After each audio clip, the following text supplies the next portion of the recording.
Good evening, and welcome to Quiet Science. Tonight, we're going to slowly explore why some minerals glow under ultraviolet light and why an ordinary-looking stone can suddenly become bright in the dark. At first, it feels almost magical. A quiet crystal, a hidden lamp, and colors that were invisible only moments before. But inside the mineral, something tiny is happening. Electrons are absorbing energy. Trace atoms and small defects are shaping the color. Some light vanishes at once, while some lingers briefly, as if the crystal is remembering it. These glows can reveal hidden bands, secret impurities, and the quiet history of how a crystal grew. If you'd like to join us for more nights like this one, you're welcome to like and subscribe below. But for now, get comfortable.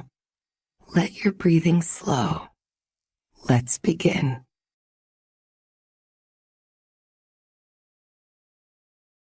Ultraviolet light moves just beyond the violet edge of visible light. Its wavelengths are shorter, and because of that, each ultraviolet photon carries more energy than a photon of ordinary violet light. In darkness, this difference remains hidden until it meets a mineral prepared by structure or accident to receive it. Then the quiet arrangement inside a crystal begins to matter. A crystal is an orderly arrangement of atoms, repeated again and again through space, and that repeating pattern helps determine which energies the crystal can absorb and which it can later release. What seems still at the scale of stone contains a disciplined internal geometry, a lattice that governs possibility. Many minerals remain plain under ultraviolet light. Most pure minerals do not glow strongly on their own. Fluorescence often depends on tiny amounts of foreign atoms, impurities so sparse that they may barely disturb the larger structure. Yet they change the fate of absorbed energy. An impurity atom can take the place of a usual atom in the crystal lattice and create a special site where light-related energy changes become possible. The host mineral remains itself, but within it, there are scattered places where a different set of events can occur, as though the repeated pattern has admitted a few exceptions, and those exceptions have their own bright consequences. Irregularities matter as much as substitutions. A defect is a small disturbance in the crystal, perhaps a missing atom, perhaps one shifted slightly from where the pattern would place it. Such small departures from order can strongly affect glowing behavior. The lattice is not merely a rigid frame. It is an environment in which energy moves, pauses, and is lost. A missing atom may open a place where energy lingers. A misplaced one may alter the spacing between neighbors and change how easily energy passes from one site to another. Even in a crystal that appears complete, the glow depends on these minute incompletions. Fluorescence and phosphorescence belong to the broader family of luminescence. In both, light is emitted without the mineral being heated until it glows red hot. The light comes by another route. Fluorescence usually ends almost at once when the ultraviolet source is removed. Phosphorescence continues because some of the energy remains trapped longer inside the crystal before it is released.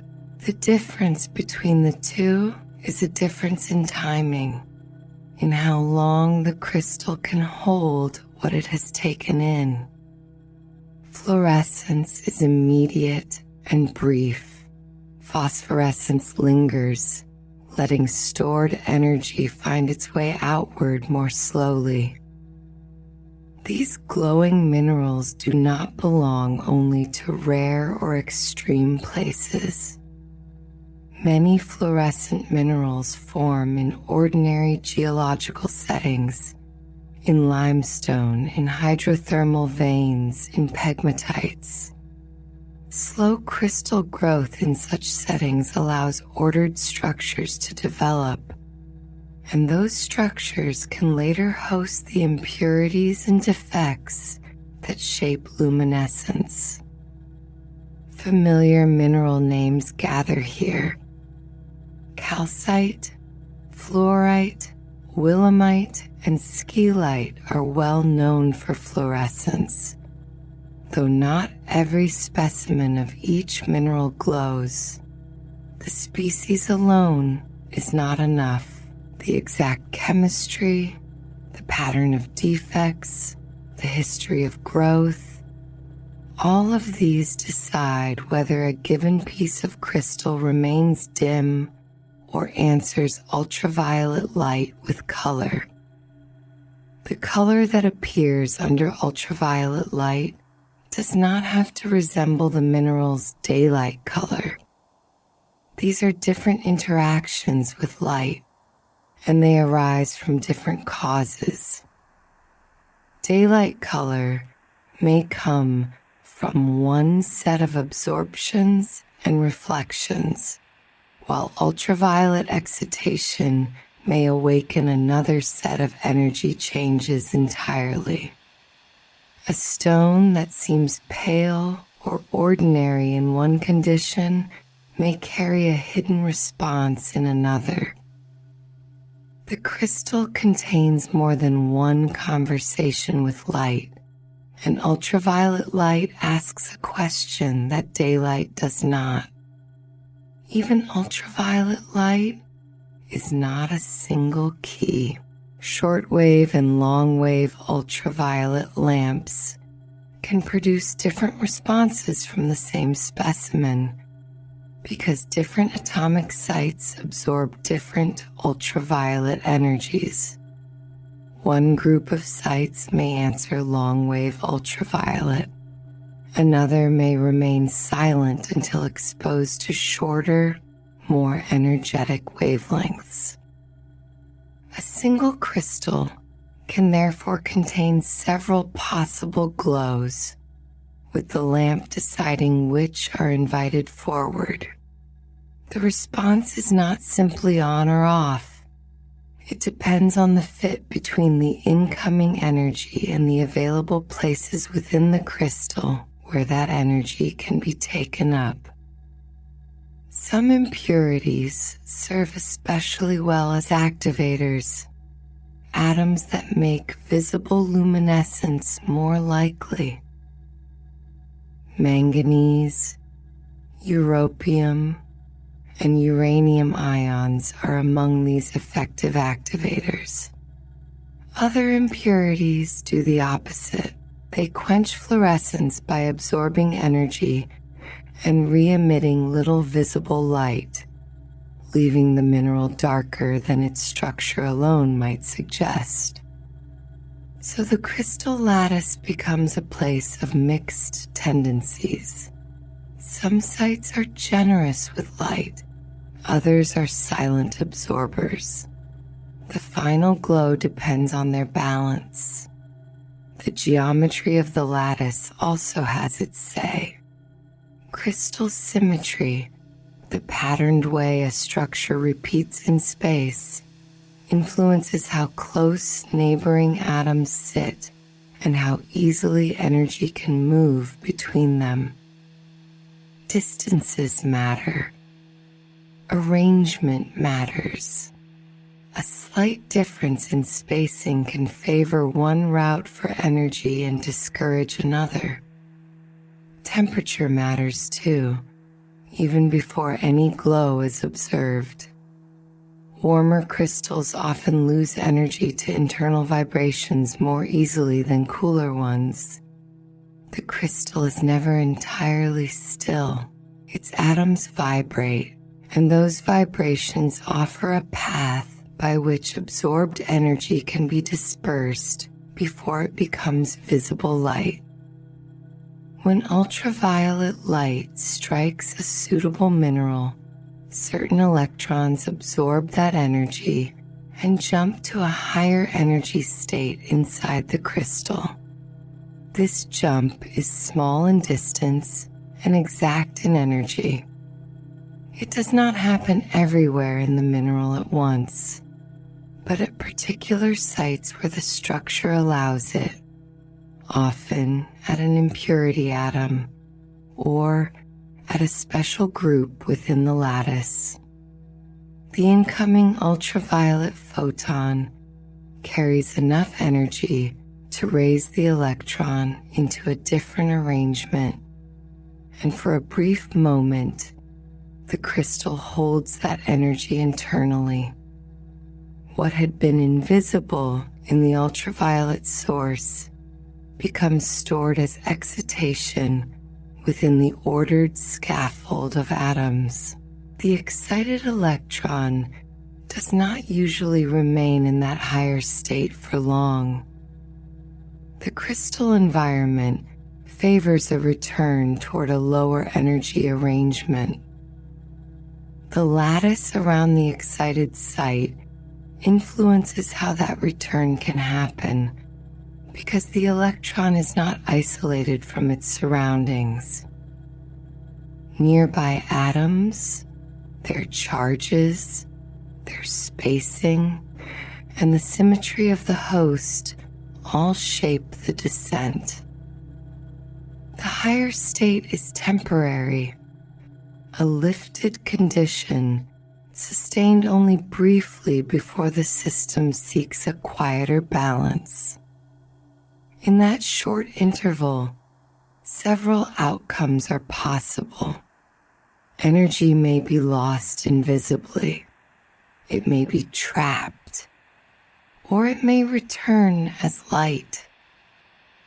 When the electron falls back, some of the stored energy can leave as a visible photon. This is the glow itself, a mineral that seemed unchanged under ordinary conditions begins to emit light from within its crystal structure. The visible photon marks a successful return, one in which at least part of the absorbed ultraviolet energy is released radiantly rather than being spent entirely inside the lattice. Countless such events occur at many sites through the crystal, and together they make the mineral luminous.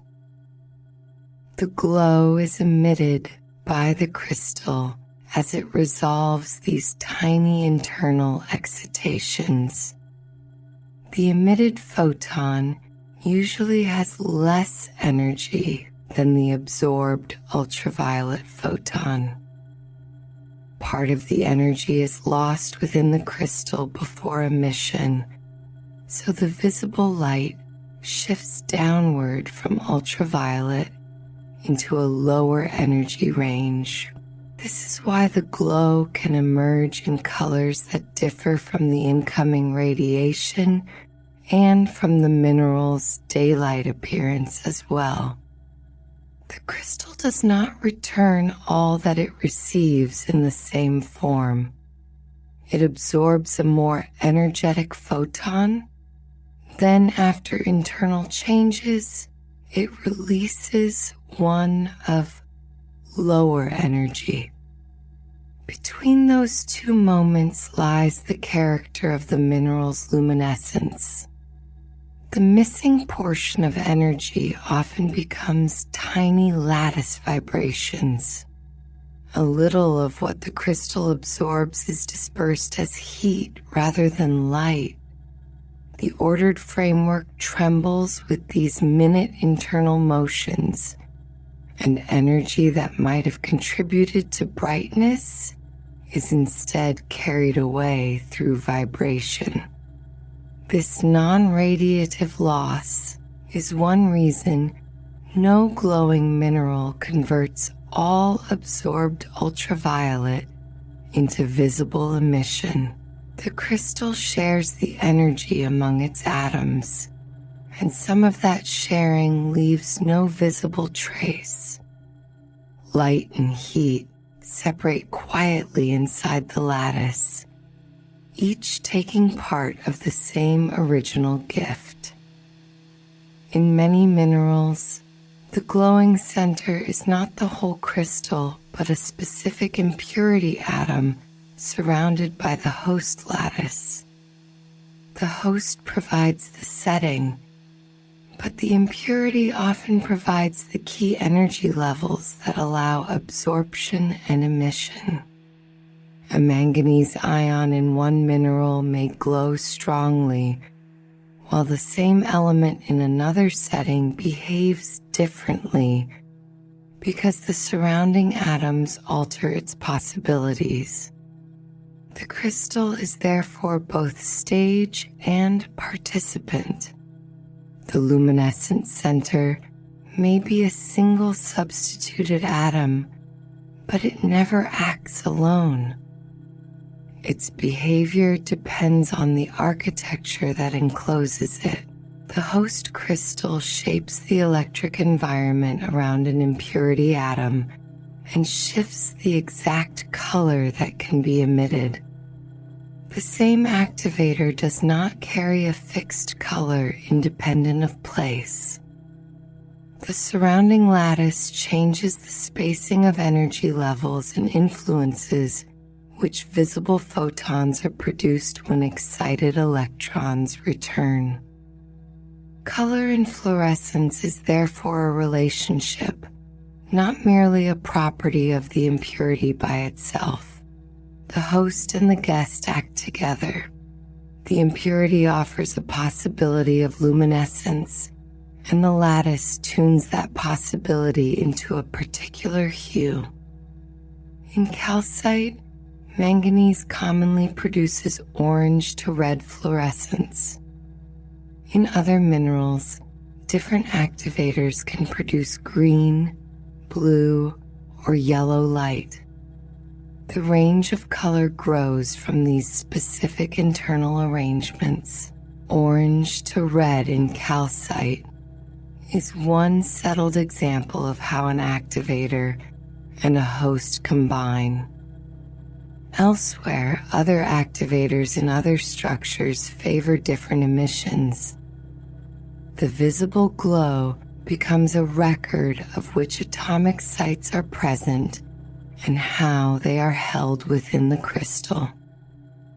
Color is the direct outcome of energy levels made available by structure and impurity together.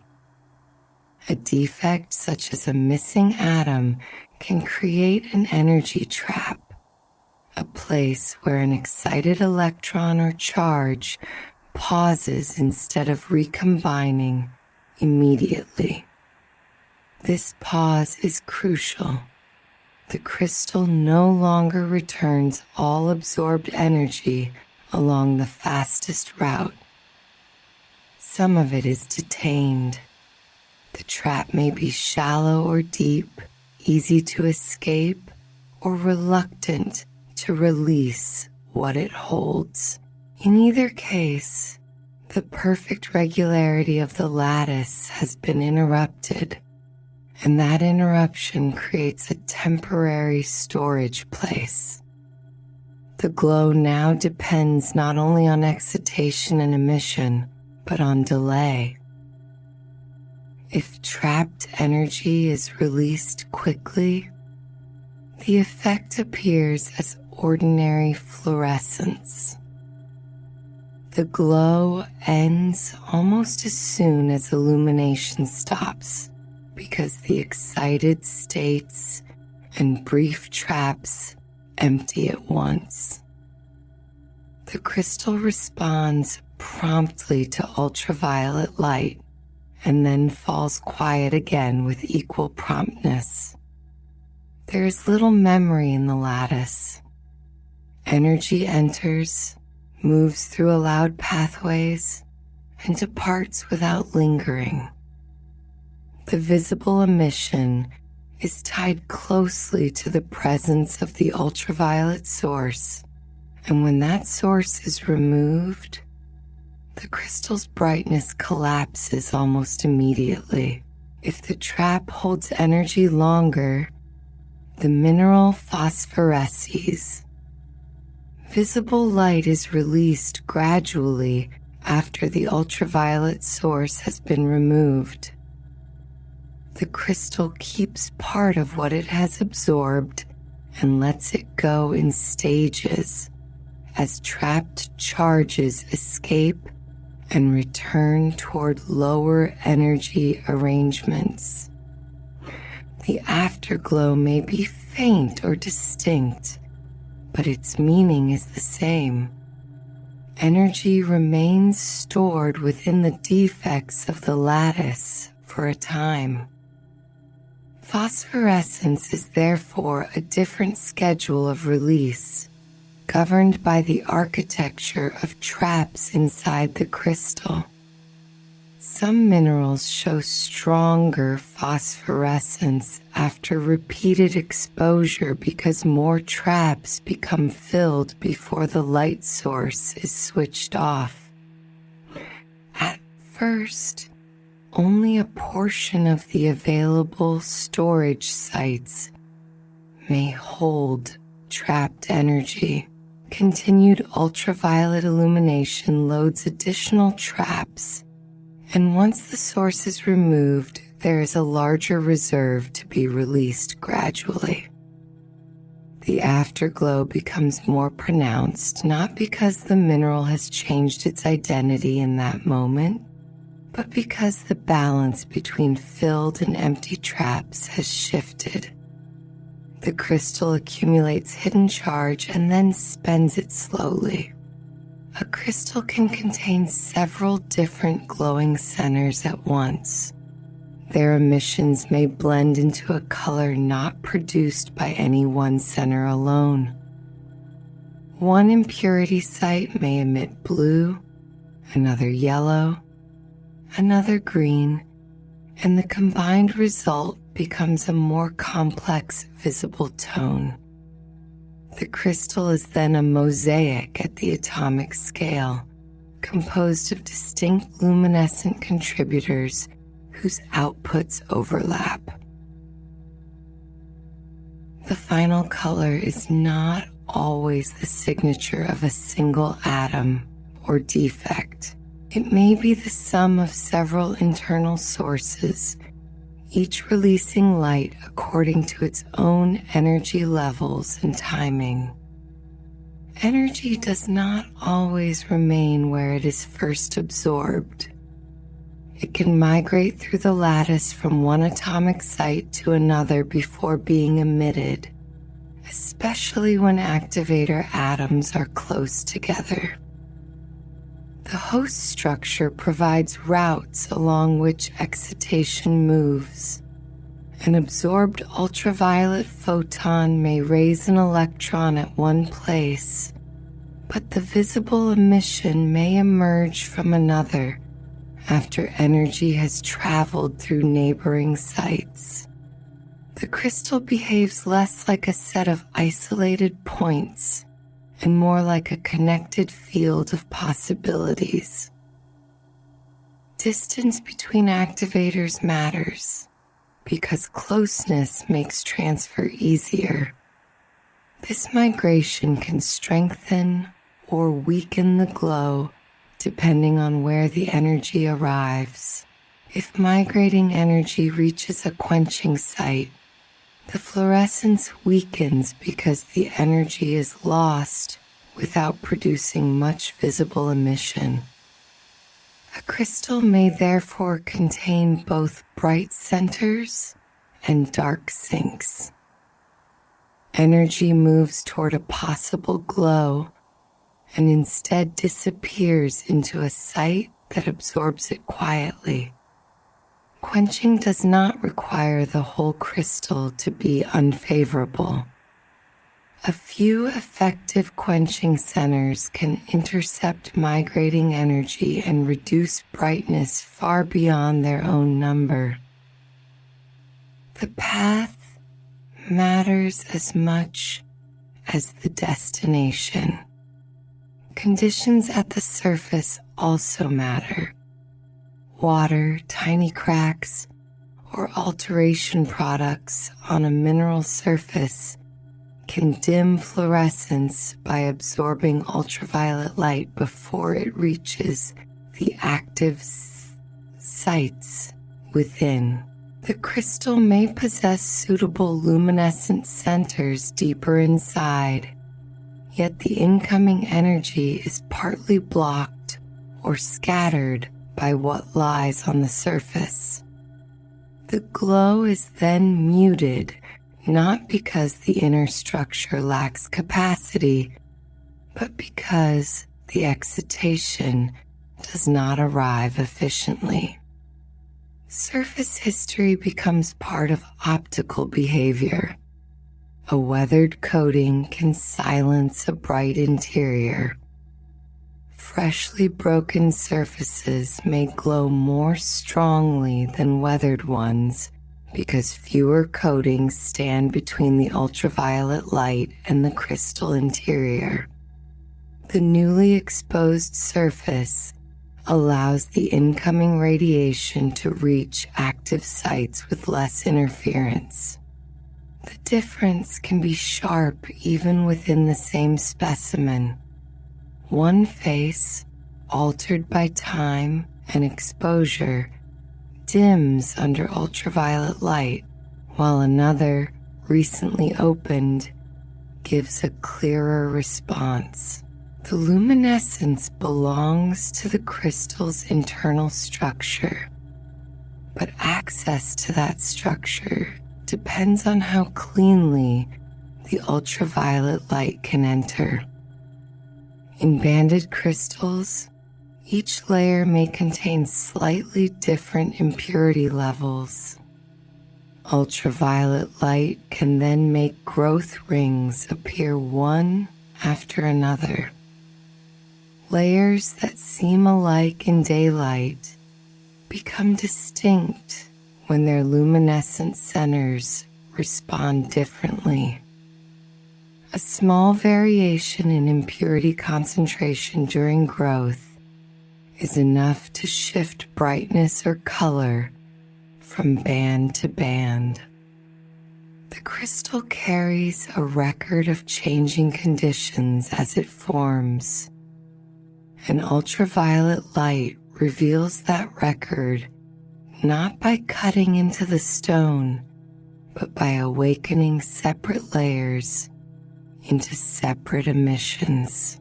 Zoned fluorite often fluoresces unevenly because changes in chemistry during growth leave different parts of the crystal with different luminescent centers. One zone may contain activators in favorable amounts. Another may include more quenching impurities or a different pattern of defects. The result is patchwork fluorescence within a single crystal species, even within a single crystal body. Growth is not chemically uniform from start to finish, and luminescence traces those variations faithfully. The stone preserves a quiet chronology in its zones. Scheelite often glows blue-white because tungsten oxygen groups in its structure can absorb ultraviolet energy and re-emit it efficiently as visible light. Here, the luminescent behavior is tied not simply to a trace impurity, but to a structural group already present in the mineral. The tungsten-oxygen arrangement provides energy levels that suit this exchange well. Ultraviolet energy enters, the structural group accepts it, and visible emission follows with notable efficiency. The blue-white color belongs to that internal organization of atoms, held steadily in the crystal lattice. Willemite commonly fluoresces green because manganese ions in its zinc silicate lattice create energy transitions that favor green emission. Again, the activator and host act together. Manganese provides the luminescent center, but the zinc silicate lattice shapes the environment in which those transitions occur. Green emerges because that combination permits a particular visible release of energy. The color is therefore inseparable from structure. Manganese alone is not enough, and willemite alone is not enough. The green fluorescence comes from their union in the lattice.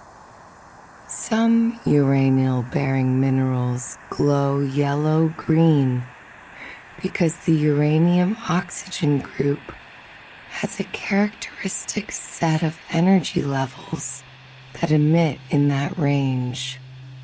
The color follows from the internal arrangement of uranium with oxygen and the energy differences available within that group. Under ultraviolet excitation, those levels allow visible photons in the yellow-green region to be released. The mineral species may differ, but where that uranium-oxygen group is present in a suitable setting, the same general range of luminescence can appear. The crystal carries that pattern within its chemistry. Long-wave ultraviolet light can excite one set of luminescent centers, while short-wave ultraviolet can reach others. Because of this, the dominant colors in a specimen may change with the ultraviolet source. One lamp awakens one population of sites. Another lamp, with more energetic photons, reaches additional centers or favors different absorptions. The mineral has not changed between exposures. What changes is which internal sites are successfully excited. The visible response shifts accordingly, and a single specimen may hold more than one latent palette. As temperature rises, stronger atomic vibrations make non-radiative loss more likely. The same mineral often fluoresces less brightly when warmer because more absorbed energy is diverted into lattice vibrations instead of visible photons. The crystal becomes less efficient at preserving excitation long enough for emission. Vibrational motion offers many pathways for energy to leak away invisibly. Cooling does not create luminescence from nothing, but it can reduce these losses and allow more of the absorbed ultraviolet energy to survive into radiative release. At lower temperatures, some phosphorescent minerals hold trapped charges longer. The afterglow persists for a more noticeable time because escape from traps slows and the release of visible light is stretched out. The crystal's stored energy remains detained within defects and is returned more gradually. Temperature, therefore, influences not only brightness, but duration. Warmth favors loss and quicker emptying. Coolness can favor retention. The same network of traps behaves differently as internal vibrations become stronger or weaker. Radiation from nearby radioactive elements can create new crystal defects over time. These added defects build additional traps that later affect luminescent behavior. The lattice is altered slowly by the passage of radiation, and places that once allowed immediate recombination may become places of delay. A mineral's glow can therefore carry the mark of a long history of exposure, written not in broad fractures or color bands, but in tiny structural disturbances. New traps mean new possibilities for phosphorescence, quenching, or altered fluorescence. Pressure and deformation can disturb a crystal lattice as well. Distances between atoms change subtly, and this can alter how efficiently energy is emitted. Crystal may remain recognizable as the same mineral species, yet under ultraviolet light its response shifts because the local geometry has been strained. Luminescence is sensitive to small changes in spacing and symmetry. A slight disturbance in the ordered scaffold can change migration pathways, trap depths, or the electric environment around activator atoms. The glow records stress in delicate ways. During crystal growth from a fluid, impurity atoms may enter some crystal faces more easily than others. Patterned fluorescence can then become tied to crystal shape. One face accumulates more activator, another less. One zone near an edge differs from one nearer the center because growth favored different sites at different moments. The external form and the internal chemistry are linked by the growth process itself. Under ultraviolet light, that link becomes visible as patterns aligned with the crystal's own geometry. In a mixed rock, each mineral grain responds according to its own structure and impurities. Ultraviolet light can separate grains by glow rather than outline. A rock that seems uniform in daylight becomes internally partitioned by luminescence. One grain stays dark, another emits blue-white, another green or orange-red. The boundaries between minerals are traced not by shape alone, but by their distinct ways of handling absorbed energy. The rock reveals itself as an assembly of separate atomic architectures, each with its own hidden optical behavior. Some fluorescence is so brief that instruments are needed to measure it. The emission can fade in tiny fractions of a second, too quickly for any lingering afterglow to develop. In such cases, the cycle of absorption and return is almost instantaneous once the ultraviolet source is removed. The crystal allows little delay. Excited states empty rapidly, and traps either are absent, too shallow, or too few to matter. The mineral glows only in the narrow interval of illumination and then settles at once. Other afterglows last seconds or minutes because trapped charges escape slowly through the crystal instead of all at once. The defects that hold them do not release their stored energy immediately. Gradual escape means gradual recombination, and gradual recombination means a continuing visible emission after excitation has ceased. Each trap empties on its own schedule, and together they produce a fading light that can persist for a considerable time.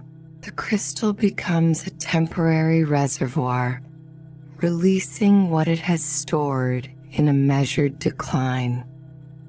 A strong glow does not always mean that a large amount of activator is present. Too much activator can crowd the lattice and increase quenching. When luminescent centers become too numerous, energy may transfer between them in ways that favor loss rather than emission. Close spacing can help migration, but it can also make interference more likely. Brightness, therefore, does not rise endlessly with impurity concentration. Beyond a certain point, additional activator works against the glow it might otherwise support. The brightest fluorescence often appears at an intermediate impurity level, where enough glowing centers exist, but not so many that they interfere with one another. This balance is delicate. Too few centers and little visible light is produced. Too many and quenching grows stronger. The crystal reaches its greatest brightness in a narrow chemical middle ground where excitation finds abundant emissive sites and relatively few opportunities to be lost. Luminescence is therefore tuned not only by presence or absence, but by proportion. When the ultraviolet lamp is switched off, fluorescent centers stop almost immediately, but trapped charges in phosphorescent minerals continue finding their way home. This difference brings the whole process into focus. Some energy pathways are direct and brief. Others include detours, pauses, and delayed returns. The crystal sorts absorbed energy among these pathways according to its impurities, defects, symmetry, temperature, and history. What remains visible after the source is gone is the signature of those delays. The final visible color is the quiet result of many tiny events: absorption, energy loss, trapping, release, and emission inside an ordered atomic scaffold.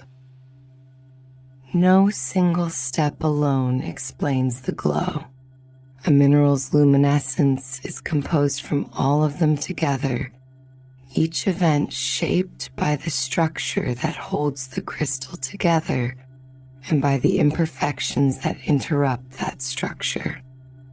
The light that emerges is therefore both orderly and contingent, born from repetition and from exception at once. A mineral that glows under ultraviolet light reveals trace impurities or tiny structural defects that ordinary daylight does not show. The daylight surface may seem simple and complete, Yet ultraviolet excitation draws out evidence of substitutions, vacancies, and local irregularities hidden inside the lattice. The glow is a disclosure of what is otherwise too slight to announce itself. A few foreign atoms, a handful of missing ones, a subtle disturbance in symmetry. These are enough to alter the mineral's response and bring concealed structure into view through emitted light. Different growth zones inside a single crystal can fluoresce in different colors, and hidden bands appear like a map of the crystal's history.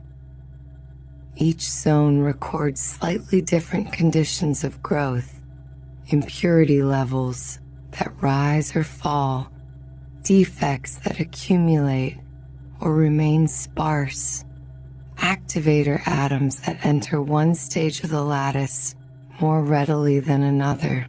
Ultraviolet light does not create those bands. It reveals them. The crystal carries its own layered memory, and luminescence lets those layers separate into distinct regions of color and brightness. Fluorescence helps distinguish look-alike specimens because two stones with similar daylight colors may glow very differently. The resemblance seen under ordinary light can conceal very different internal arrangements. One specimen may contain manganese in a favorable site. Another may hold quenching impurities, or a different set of defects, or a host structure that shifts emission elsewhere. Under ultraviolet light, the similarity falls away and the hidden differences speak in color, timing, and brightness. The distinction comes from the crystal's inner order rather than from its surface appearance. Some ore minerals are easier to spot under ultraviolet light, so fluorescence has occasionally been useful in exploration and sorting. In a mixed material, the luminescent response can separate one mineral from another even when daylight color or texture does not. A grain that remains obscure in ordinary illumination may declare itself by a characteristic glow. The usefulness lies in the same principle that gives fluorescence its beauty. Different structures and impurities handle ultraviolet energy differently, and those differences can make one mineral stand apart from its neighbors. A phosphorescent mineral keeps releasing light briefly after the lamp is turned off, showing that energy can remain stored in the crystal for a time. This stored energy is not vague or diffuse. It is held in traps created by defects and local structural irregularities, then released as trapped charges gradually escape and recombine. The afterglow is the visible sign of delayed return. The crystal continues a process that began under ultraviolet light, but does not end with the source. For a while, the lattice remembers.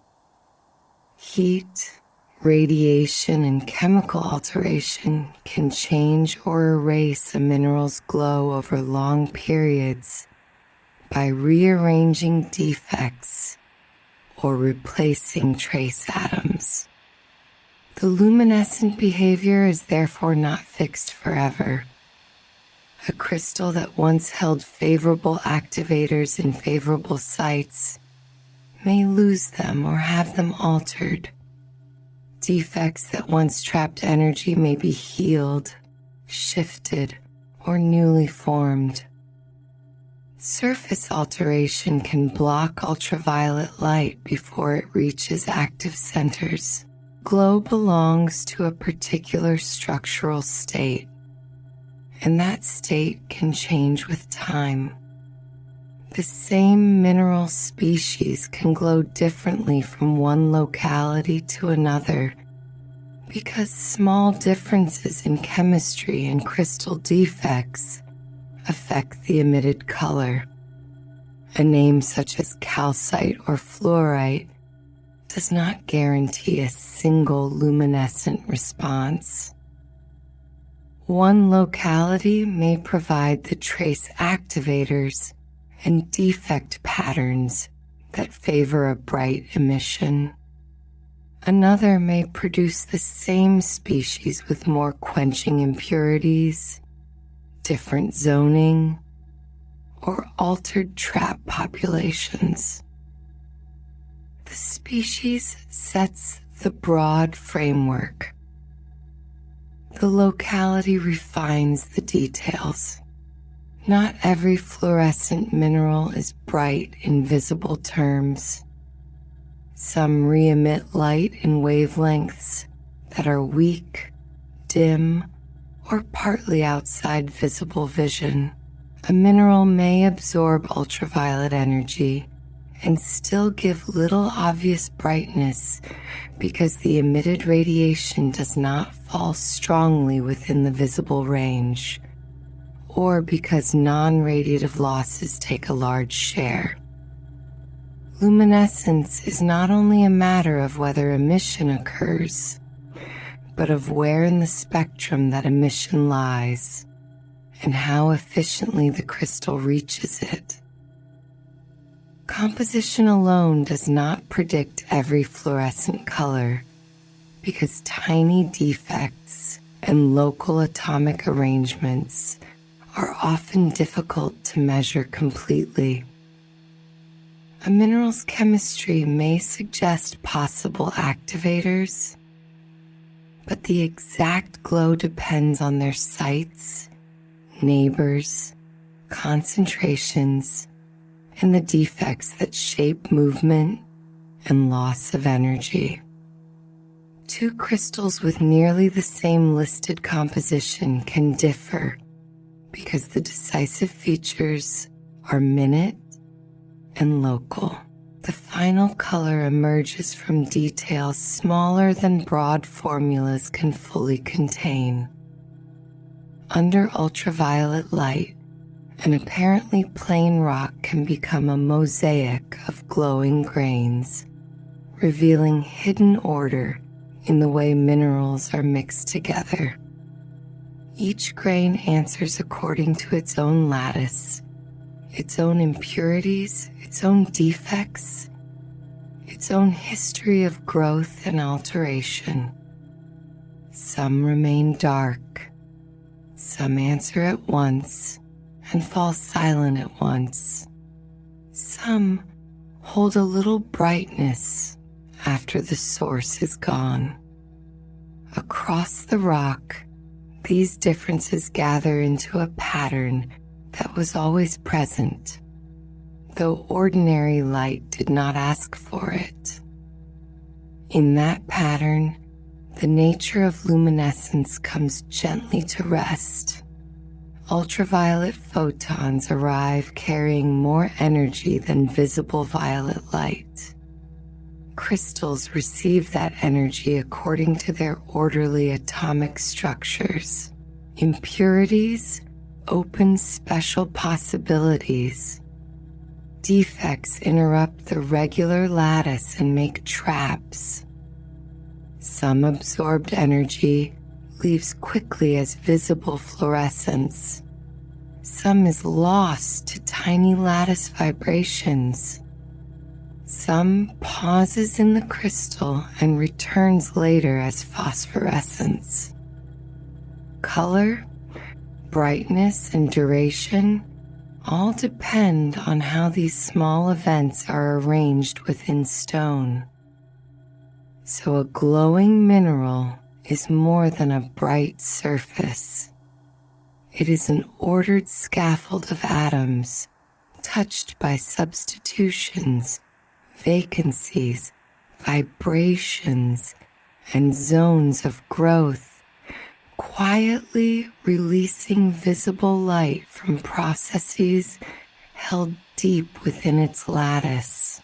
The glow may be orange-red in calcite with manganese, green in willemite where manganese sits in zinc silicate, blue-white in scheelite where tungsten-oxygen groups emit efficiently, yellow-green in uranal-bearing minerals where uranium and oxygen define another set of levels. Or it may be dim, uneven, quenched, delayed, or nearly too brief to linger. In every case, the light comes from hidden structure made momentarily plain, and when the ultraviolet source is absent, the crystal returns to stillness by its own routes. Fluorescent centers cease almost immediately. Trapped charges, if present, continue escaping for a while, finding lower energy homes and giving back the last of their stored light. Then the lattice keeps its order in silence again, holding within it the same impurities, the same defects, the same record of growth and change, waiting without haste for energy that may come another time.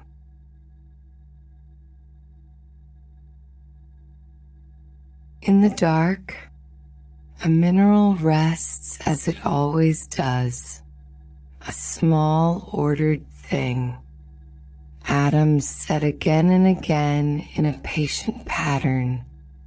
The structure is quiet. It does not announce itself. In daylight, it may seem plain, even chalky, even dull. Yet inside it, the arrangement holds a repeating scaffold, a still geometry. Ultraviolet light arrives without color of its own in the ordinary sense. It comes with shorter wavelengths than visible light, and with that hidden compactness of energy. Nothing in the stone stirs outwardly at first. The crystal remains a crystal, cool, closed, silent. Then certain places inside it answer.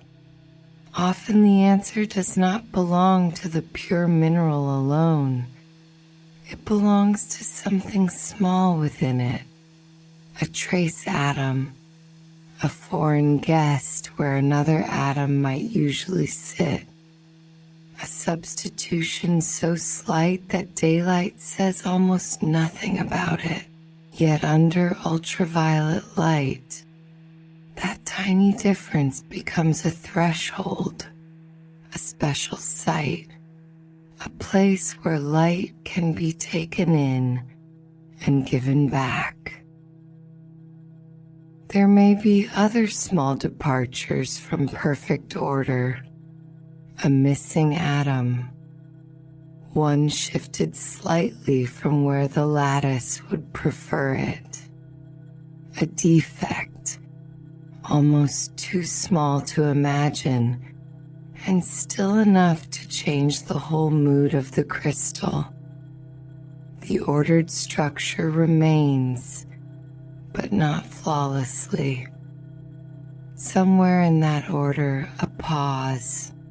Somewhere, a pocket. Somewhere, a place where energy lingers a little longer than expected. Many such minerals grow in ordinary settings, in limestone, in veins left by moving fluids, In pegmatites, where crystals have time to form slowly, the settings are patient places, slow places, places where order has time to repeat itself over long spans, layer by layer, atom by atom, until a crystal keeps its shape in the dark. Then the lamp is brought near, the room stays dim, the rock does not change its outline. Yet color appears where daylight gave no hint of it. A pale surface may answer with red. A clear or purple crystal may return some other color entirely. The daylight color and the ultraviolet color do not need to agree. They belong to different encounters, different conversations with light. Calcite may open into orange or red where manganese rests in the lattice. Willemite may answer in green.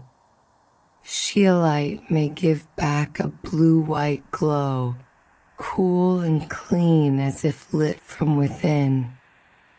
Some urinal-bearing minerals hold to yellow-green. And still, not every specimen answers the same way. One piece glows. Another of the same mineral remains quiet. The difference may be only a trace, only the smallest variation in impurity or defect. When ultraviolet light falls on a suitable crystal, certain electrons take in that hidden energy and rise. It is a small event. It happens inside the mineral, inside one site, one center, one tiny neighborhood of atoms. The rise does not last. The crystal favors return. It favors lower arrangements, quieter arrangements. And so the electron comes back down. Part of what was taken and leaves as visible light. That is the glow in the dark room. A visible photon released from a place too small to see. The emitted light carries less energy than the ultraviolet that began the moment. Some of the difference is lost inside the crystal. It becomes tiny vibrations in the lattice, a little dispersal, a little heat. Then what remains steps outward as color. Sometimes the glowing center is one impurity atom held inside the host crystal, like a note held inside an instrument. The host matters. The surrounding lattice shapes the electric setting around that atom. It shifts the exact color that can emerge. The same kind of guest in a different crystal can answer differently because the room around it has changed. So a crystal may be full of small private places. One site gives orange, another green, another blue. In some specimens, several centers glow at once, and their emissions blend together into a color no single center would make alone. A mineral becomes not one voice, but a soft chord. In banded crystals, this can become visible as hidden growth rings. One layer took in one amount of impurity, the next took in another. Under ultraviolet light, the bands come forward one after another, as if the crystal remembers the order of its own making. Zoned fluorite may glow unevenly for this reason. Chemistry shifts during growth. The luminescent centers shift with it. The crystal keeps the record in silence until the right light passes over it. A mixed rock can become a mosaic, grain beside grain, each mineral answering according to its own structure, its own trace atoms, its own defects. Under ultraviolet light, they separate by glow rather than outline. A plain rock becomes a field of distinct lights. Hidden order appears among the grains. Not all of the absorbed energy returns at once. In some crystals, a defect forms a trap. A missing atom or some other irregularity creates a place where an excited electron or charge can pause. The path home is interrupted. Energy waits there in the lattice, suspended in a tiny delay. If the pause is brief, the glow behaves as fluorescence. The lamp goes dark, and the light in the mineral ends almost at once. It is a quick answer, a quick return. The visible color vanishes with the source that called it forth. If the trap holds longer, the crystal phosphoresces. The lamp is removed. Darkness returns to the room. Yet the mineral does not entirely let go. Trapped charges continue finding their way home. Light is released gradually, not all at once. A faint afterglow remains, a little stored brightness held in the ordered scaffold. Some afterglows last only moments. Some continue for seconds or minutes. In some minerals, repeated exposure strengthens the effect as more traps fill before the light is switched off. The crystal gathers these pauses, these held places, until darkness comes and they begin to empty slowly. Temperature changes the mood of it. Warmer crystals lose energy more easily to internal motion. The glow weakens. Cooler ones may hold trapped charges longer. The afterglow can persist more noticeably there, as if the crystal has become more reluctant to release what it briefly kept. Surface matters too. Water on the outside, tiny cracks, alteration products, weathered films. These can dim the response by taking in ultraviolet light before it reaches the active sites within. A freshly broken surface may glow more strongly. Fewer coatings stand in the way. The interior answers more clearly than the weathered skin. And there are places where the glow is reduced from within. Some impurities do not help light emerge. They quench it.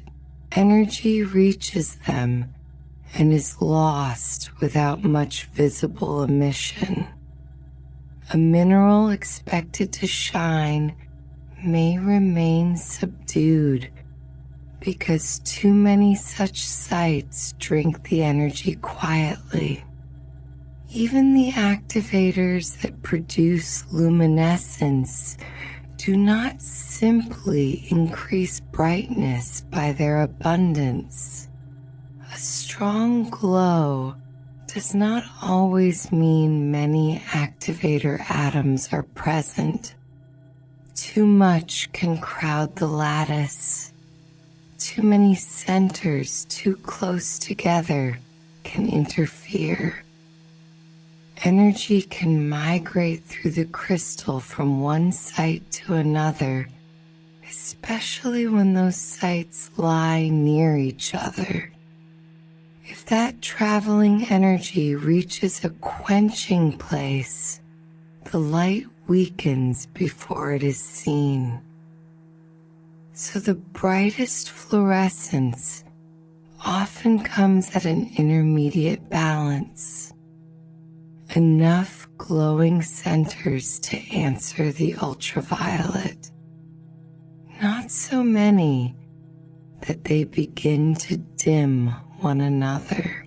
Crystal holds its own narrow conditions for brightness, and those conditions are written in traces too small for daylight to reveal.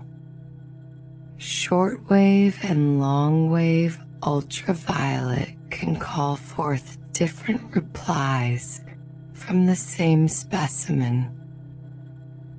One hidden energy reaches one set of sites. Another reaches others. A crystal that seems settled in one color may shift when the lamp changes. Blue gives way to green. Red appears where before there was only pale light. The specimen remains the same object in the hand, yet different centers wake under different ultraviolet energies. This is why one stone and another of the same species need not resemble each other in the dark. Local chemistry differs. Defects differ. Growth differs. Heat and radiation and chemical alteration can change or erase the glow over long periods by rearranging defects or replacing trace atoms. What shines in one locality may stay dim in another. What glows now may once have glowed differently. Radiation can create new defects over time, adding traps to the crystal.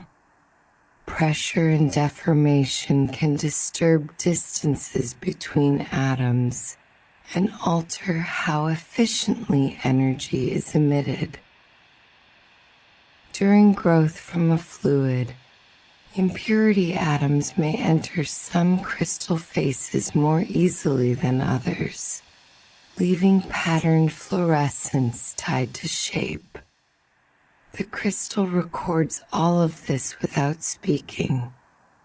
Then ultraviolet light passes over it, and the record appears as color, banding, patches, or afterglow. Some emissions are so brief that they fade in tiny fractions of a second. Others linger. Some are bright and immediate. Others are weak, dim, or partly outside visible vision. Not every fluorescent mineral is vivid. Not every one shows itself clearly.